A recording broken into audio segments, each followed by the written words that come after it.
दोस्तों नमस्कार, स्वागत है आप सभी का आपके अपने ऑनलाइन स्टडी प्लेटफॉर्म समग्र जीएस स्टडी पर। और आज आपके बीच आया हूँ एक और ज़बरदस्त प्रैक्टिस सेट के साथ, जो कि आपके एएलपी और टेक्नीशियन के लिए साइंस का पोर्शन होता है, जीके जीएस का पोर्शन होता है।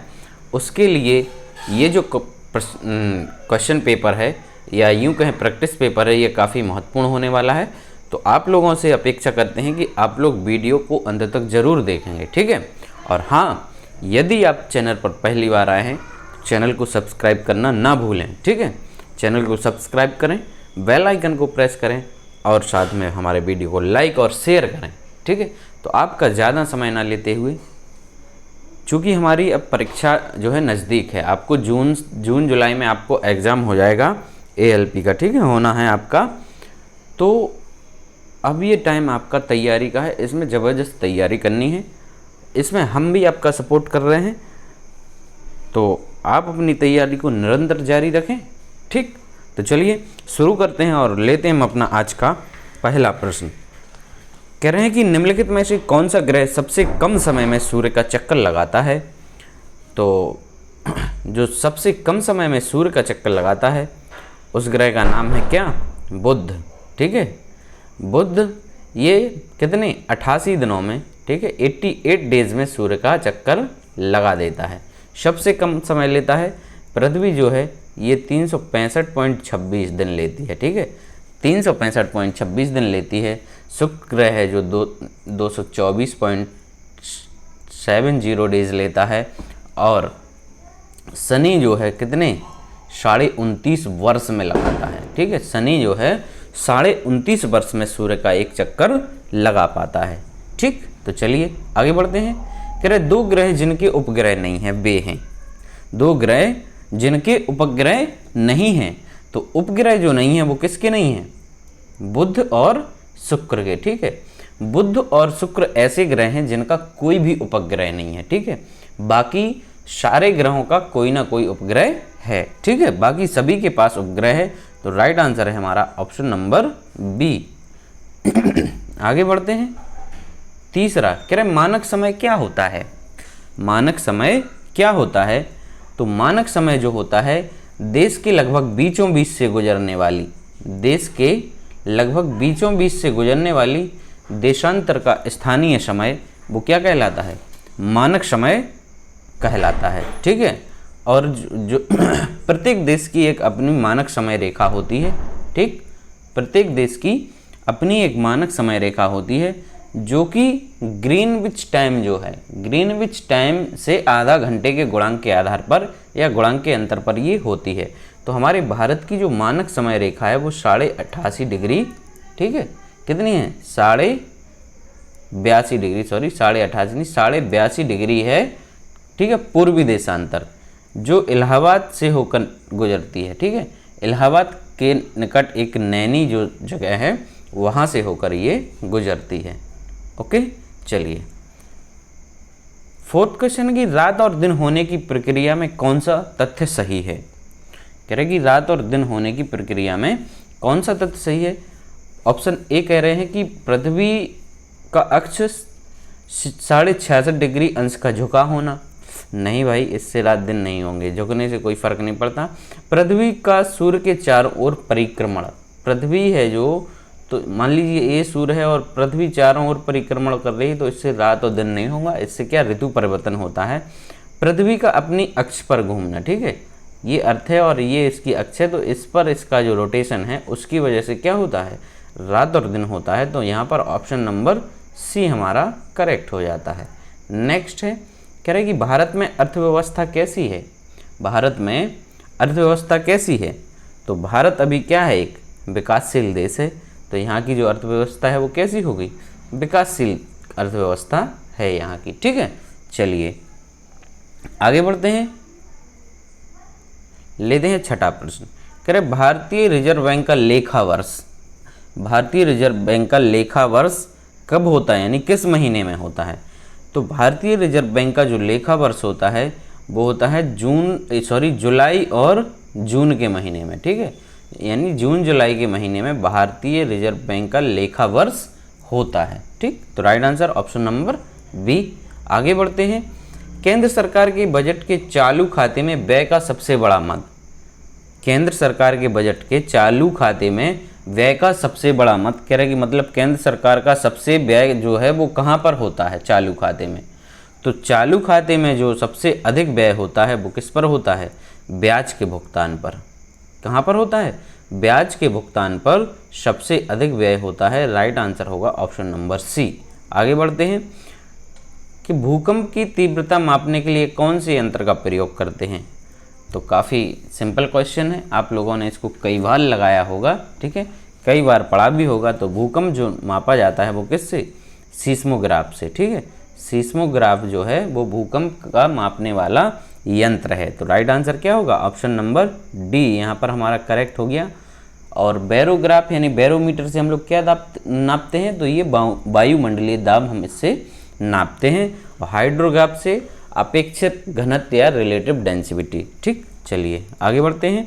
नवा क्वेश्चन है कि ध्वनि की तीव्रता मापने के लिए कौन सा यंत्र प्रयुक्त होता है। ठीक है, ध्वनि की तीव्रता, ठीक, इंटेंसिटी ऑफ क्या, साउंड।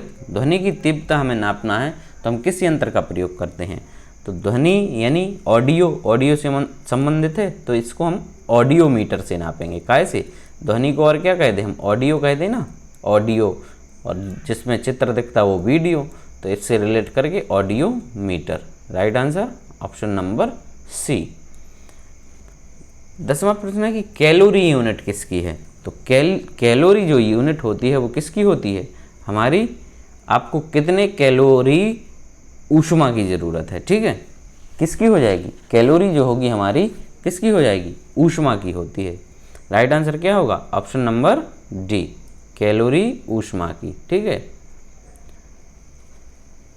ध्वनि की जो एसआई यूनिट होती है वो क्या होती है, हर्ट्ज। क्या होती है, हर्ट्ज होती है, किलोहर्ट्ज। और दबाव की जो होती है वो पास्कल होती है। ठीक, और पावर की आप जानते ही हैं, पावर या शक्ति की क्या होती है, ये वाट होती है। ठीक, चलिए नेक्स्ट है, कह रहे नीचे दिए गए में से कौन सा पदार्थ बहुत कठोर व बहुत तन्य है। कह रहे कि कौन सा पदार्थ इनमें से बहुत कठोर भी है और बहुत तन्य भी है। ठीक है, तन्य का मतलब जिसको अधिक अपन लोग खींच सकते हैं।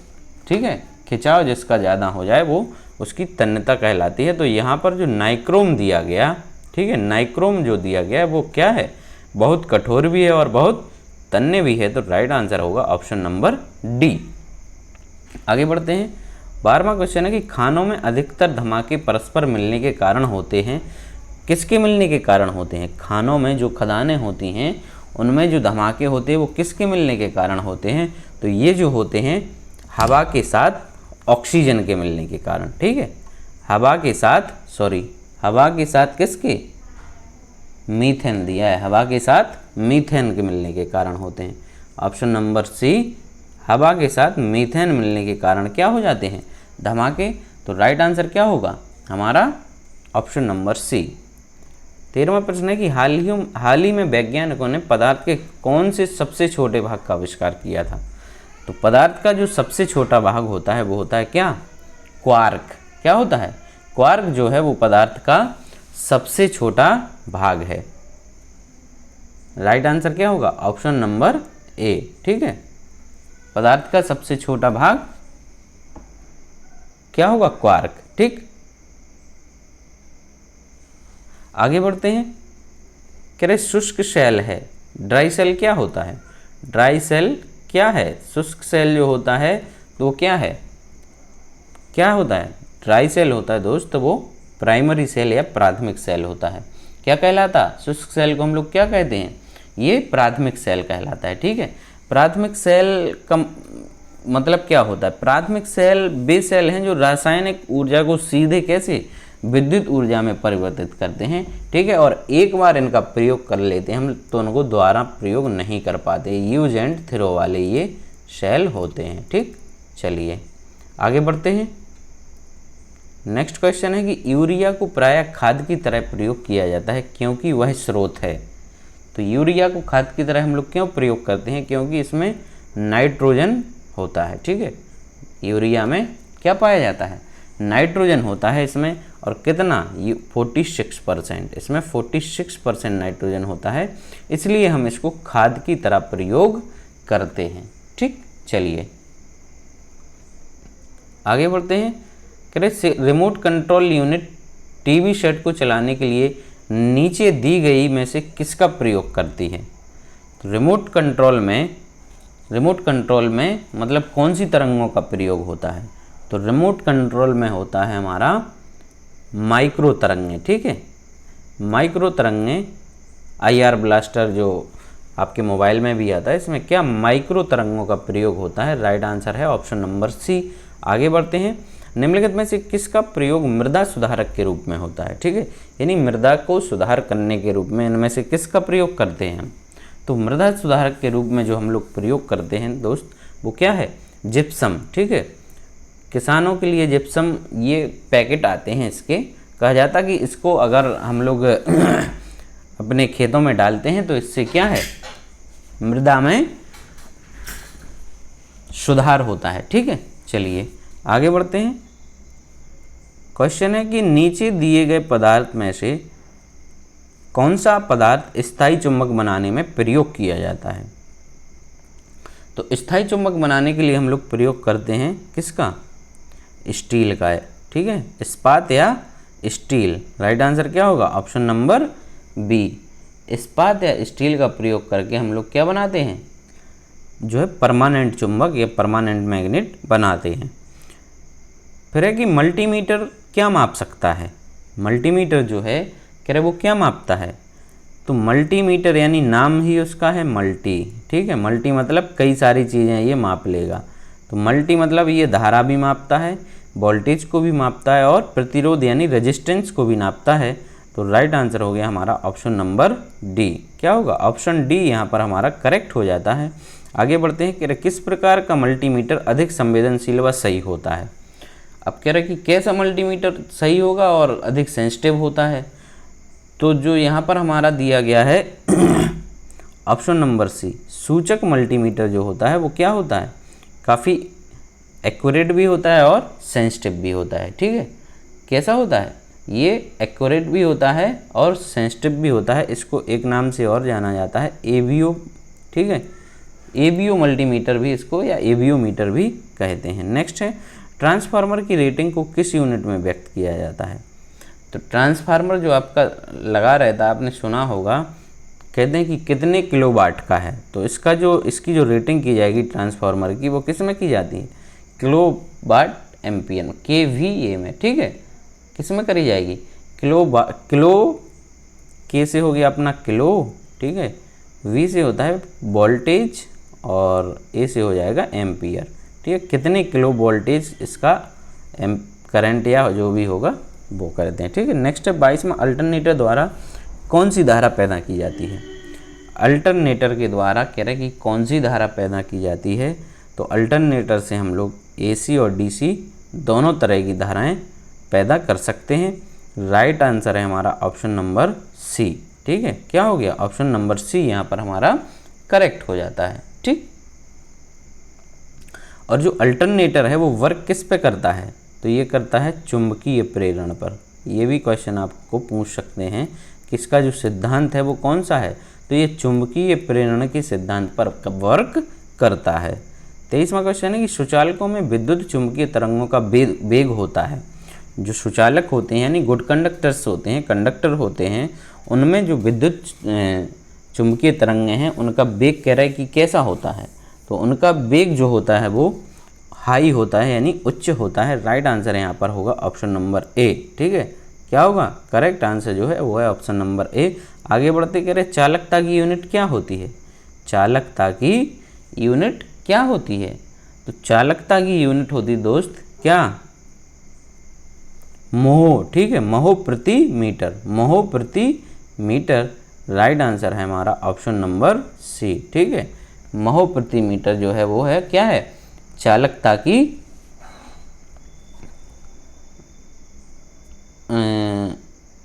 क्या बोलते हैं उसको, यूनिट होती है। ठीक है, आगे बढ़ते हैं। नेक्स्ट है कि 3 प्राथमिक रंग कौन से हैं, कई बार पढ़ लिया है आपने, ठीक है।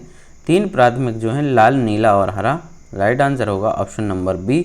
बाकी सारे रंग इन्हीं के मिक्सर से मिक्स करके इनको हम लोग प्राप्त करते हैं। 26वां, निम्नलिखित में से कौन सा पदार्थ का सबसे कम प्रतिरोधक है। सबसे कम जो प्रतिरोधक होता है वो कह रहा है कौन सा पदार्थ होता है, तो सबसे कम जो प्रतिरोधक होता है वो होता है कॉपर। क्या होगा, राइट आंसर होगा ऑप्शन नंबर सी, ठीक है।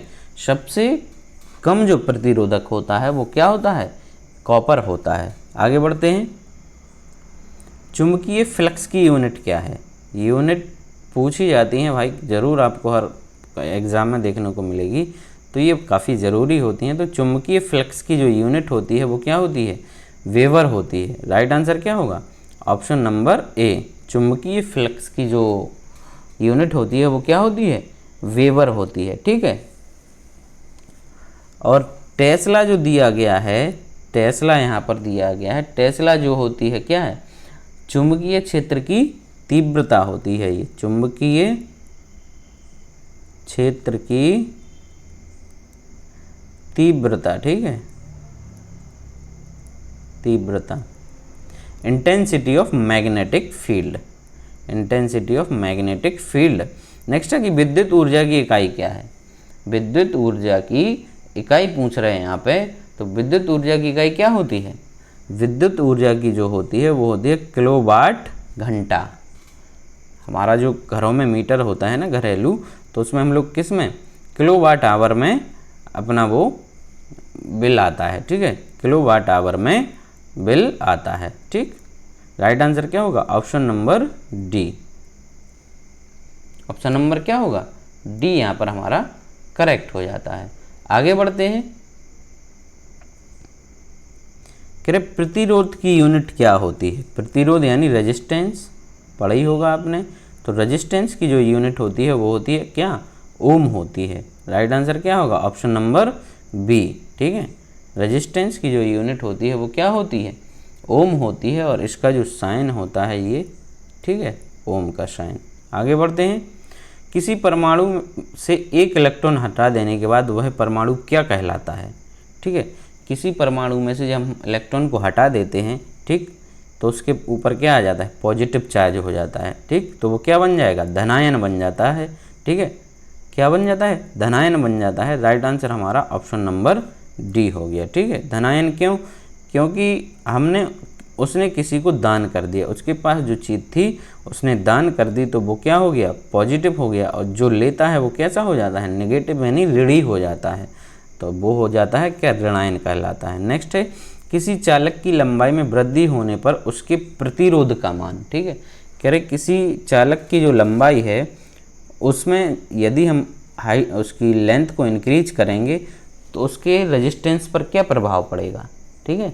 तो लंबाई में वृद्धि होने पर उसका जो रेजिस्टेंस होता है वो क्या होता है, बढ़ता है दोस्त। क्या होगा, ये बढ़ता है, ठीक। क्यों बढ़ता है, क्योंकि रेजिस्टेंस जो होता है वो किसका, लेंथ का डायरेक्टली प्रोपोर्शनल होता है। कैसा होता है, डायरेक्टली प्रोपोर्शनल होता है, ठीक है। ये एक सूत्र होता है R = rho L upon A, ठीक है। तो L की वैल्यू बढ़ती है तो R की वैल्यू भी क्या हो जाती है, बढ़ती है, ठीक है। आगे बढ़ते हैं।